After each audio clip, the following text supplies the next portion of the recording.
You. Are you looking to find out the best way to do everything in Hollywood studios? Well, don't worry, because I've just discovered this. The best strategy to doing everything in Disney's Hollywood studios. But remember, it's top secret, so keep this between us. When it comes to doing everything in Disney World, it can be pretty overwhelming, whether it's your first time or your 100th time. So that's why we're gonna give you our best strategy to doing everything in Hollywood studios. And if you wanna see each of the cast members' personal favorite days, you can scan this QR code right here and it will take you right to all of our personal itineraries for free. It's that simple. But let's talk Hollywood studio specific and let's get started before the park opens. Before the park even opens, you have to be serious if you're gonna do everything in Hollywood studios. And that's starting around 6:50 in the morning, or at the very least, before 7 a.m. If you're planning on doing everything, as me and this little guy are when we go to Hollywood studios, you're gonna need to get Genie Plus. Genie Plus is essentially Disney's skip the line service, and we're talking about the second tier of it. The first one's free, gives you some tips, not always the most helpful if you're trying to do everything. If you're trying to maximize, you're gonna go for that second tier, which is Genie Plus. Genie Plus essentially is anywhere from $15 to $40 per person per day, and it's gonna let you skip most of the lines in Disney World, not even all of them.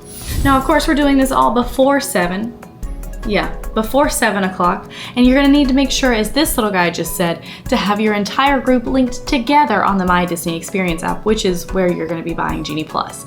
This all needs to be done by about 6:50 to kind of avoid some stress. And you can actually do that before, and you can purchase Genie Plus on the day up. So starting around 7 a.m. at 7, I like to start refreshing at 6:59 because at 7 a.m. you can make your first Lightning Lane selection for the day.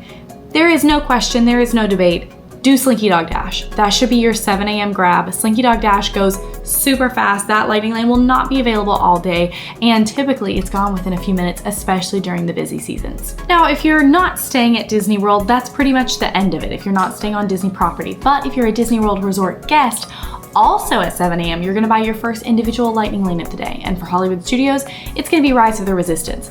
This is an additional fee per person per day to get on the most popular ride in this park, which is Star Wars Rise of the Resistance. Now, I absolutely love this ride, but it's not gonna cost you nothing to get on it if you're trying to do everything. If you're not staying at a Disney World resort, you can actually grab this individual Lightning Lane starting when the park opens. So not 7 when it opens. Now, this is one of the most popular parks in Disney World and doesn't have that many rides, so the lines can get pretty crazy. We highly recommend Genie Plus, but if you're looking to maximize and do everything, sometimes it's worth doing both. On my perfect days, when I'm looking to splurge, I do both Genie Plus and the individual Lightning Lanes. However, at the very least, we do recommend Genie Plus. Now, we made it. The park has opened. You did it successfully. You made your Lightning Lane for Slinky Dog Dash, and you might even have an individual Lightning Lane for Rise of the Resistance. You're doing well, but this is just the beginning. Settle down.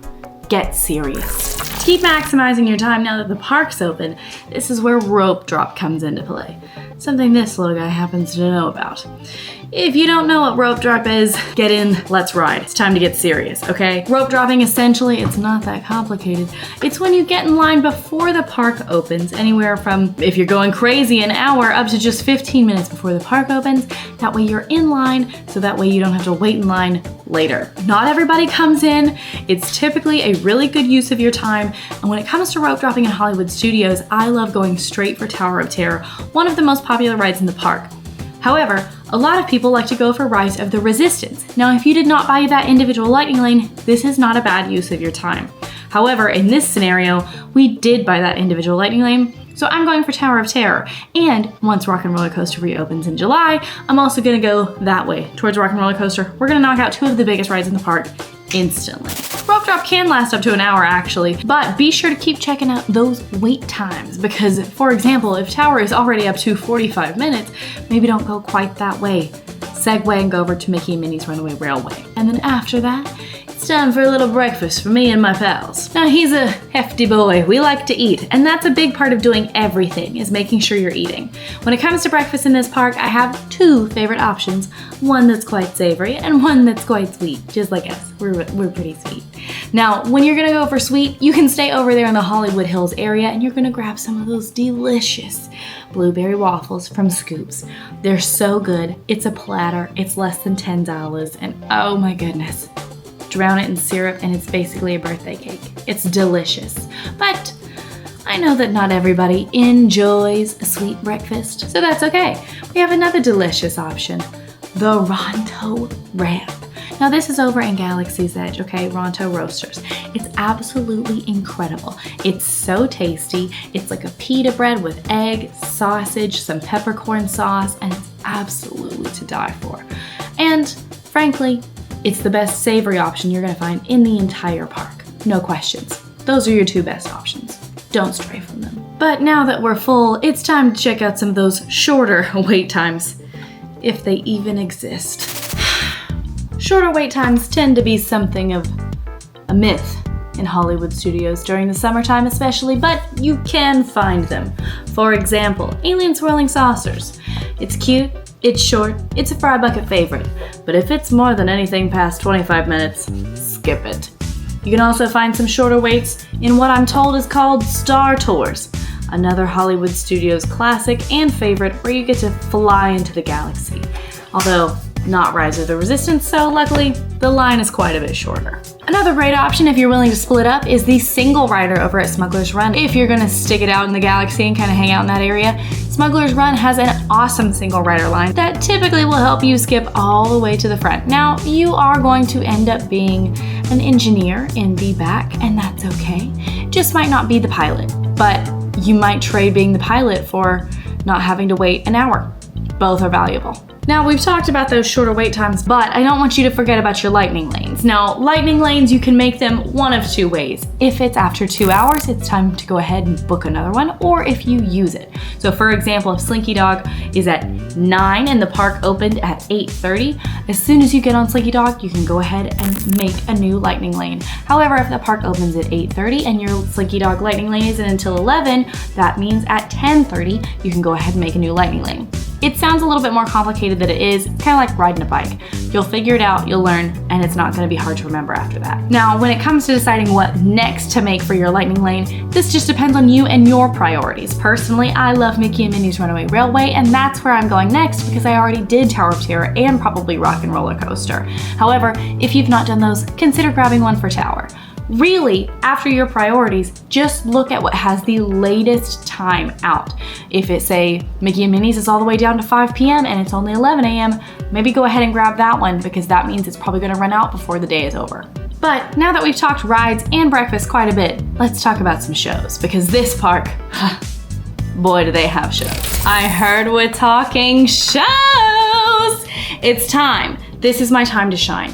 Now this is that top secret information and I am the backup, but I'm also the entertainer. Let's be honest with ourselves. So let's talk shows in Hollywood studios. Now the shows in this park are an absolute must. Honey, the shows are incredible. The live entertainers, the performances, so good. One thing I want to stress, shows do not run in this park all day long. No, they end a little bit earlier, so when it comes to shows, we're gonna start a little bit earlier, okay? If you're looking for amazing live singing, check out Beauty and the Beast live on stage. Belle and Gaston both sing live. It is so amazing. There's such a fun, incredible ensemble cast behind them. It's just a great time and it's a retelling of that classic story with all the songs you love. If you're a Frozen fan and you're just looking to sing along, check out For the First Time in Forever, a Frozen sing-along adventure. It is so much fun and it's very funny thanks to the Arendelle historians. Shout out Eric and Aria. I think Emma and Sage are very Eric and Aria. It's so cute. Now, if you're looking for action, you need to check out the Indiana Jones Stunt Spectacular. You're gonna find absolutely incredible stunts. It's like you're helping make the movie, and also explosions. A little bit of something for everybody. Now, 2 of these shows, Indiana Jones and Beauty and the Beast, are actually outside. And that might sound kind of bad in the summer, but they're covered, there's big fans, and you can take drinks and snacks into those amphitheaters with you, which we highly recommend. Now, of course, if you decide to get that drink and snack, or you decide not to, either way, you're gonna need to eat at some point, and that's where lunch comes in. So let's talk some of my favorites. Okay. Lunch is a great time to kind of sit down at a quick service, get out of the heat, and do something quick to get through the middle of your day. ABC Commissary is one of my personal favorites. It has delicious shrimp tasty tacos and a great buffalo chicken grilled cheese. Docking Bay 7 has some really delicious, kind of more nice quality options if you're an adventurous space eater, because it's not the most straightforward options, and if you have picky eaters, it might not be the best for you.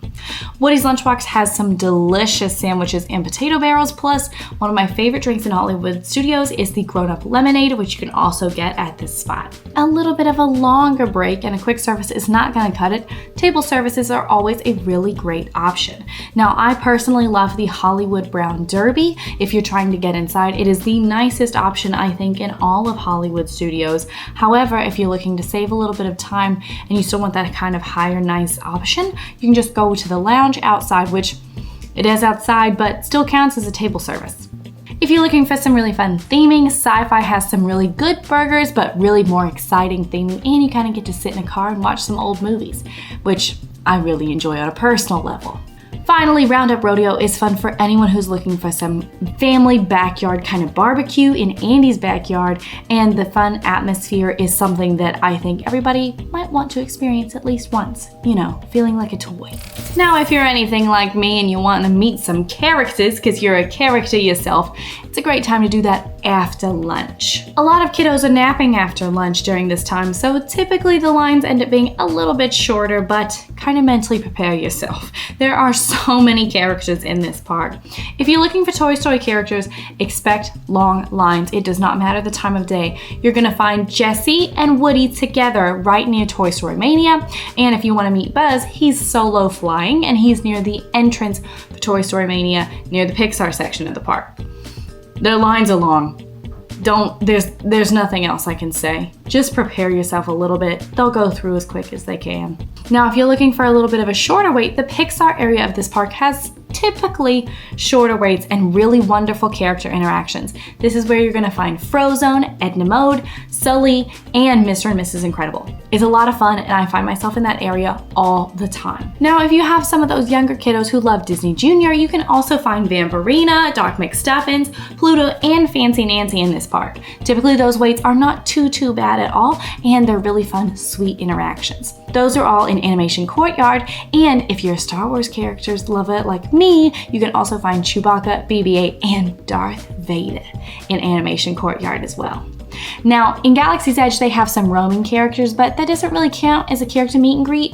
You can try to catch them, but there's no guarantee and there's no lines, so you just have to be kind of willing to fight through the crowds, which is not always going to be the best or most fun option for you. But now we've ridden some ride, we had some snacks, we've met some characters, and let's talk about evenings. Oh, I love the evening. It's so romantic, the sun is down, I look disgusting by this point in the day. It's really nice.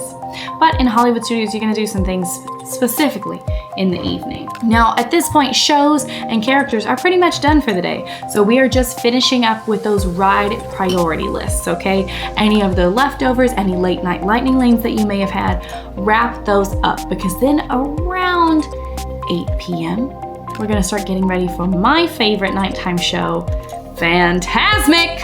It's so good. Fantasmic is amazing. It's a combination of live actors, character performers, Mickey, there's some fireworks, there's some boats. It's a lot, and it's so amazing. And there's even some like water projections. It's so cool. Now, the times for Fantasmic change throughout the year, especially in the summertime. It tends to get a little bit later depending on park hours. At the time of filming, it's at 9 and 10:30 right now, but then even tomorrow it switches to a 9:30 slot. So just make sure that you're paying attention information and you are aware if there's going to be 1 or 2 shows that evening. Fantasmic is absolutely amazing, and you can get to the amphitheater up to 90 minutes before that 29-minute show even starts. My personal preference a lot of times is if I don't have an early dinner somewhere not in Hollywood Studios, I love getting a quick service dinner and taking it into the amphitheater with me and just getting a drink, enjoying, and kind of sitting down and waiting for my favorite show. If I finish my rides list, I like to go to the earlier show so that way we can go and rest a little bit before we hit the road again the next day. This is the perfect cherry on top to a Hollywood Studios day. So pals, that's the game plan. You just found out the top secret way to do the best things in all of Hollywood Studios. It's simple, it's easy, and it's right down to what you want to do in Hollywood Studios, not what everyone else tells you to do. What you want to do. If you like this video, go ahead and like and subscribe. Now you can go see my perfect top secret itinerary to Disney's Animal Kingdom up on the channel right now.